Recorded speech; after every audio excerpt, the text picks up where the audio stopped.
So this is Go-to-Market Reset. In each episode, we step inside a business, identify what's slowing their growth, and then look to rebuild 2 strategies that are going to move the needle for them in their go-to-market efforts. So what makes Go-to-Market Reset different is how we design the solution. We crowdsource from people who are active in the industry right now. So in this case, we brought together 6 people from the UK who are active in this similar industries, working with similar companies and having great success. And we crowdsource ideas from them.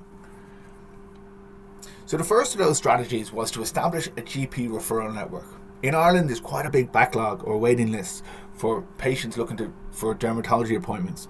So by establishing a referral network with these GPs, it allowed them to refer their patients to Aylesbury Clinic.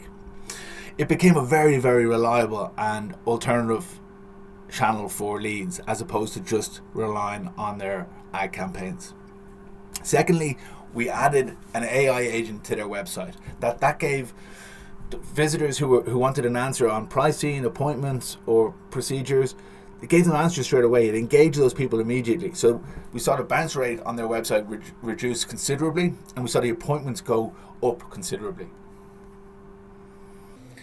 So we're going to look to do a follow-up episode where we'll showcase what phase 2 looked like, because we're going to go a bit deeper in some of these strategies, and we've got another one that we're going to try and implement as well.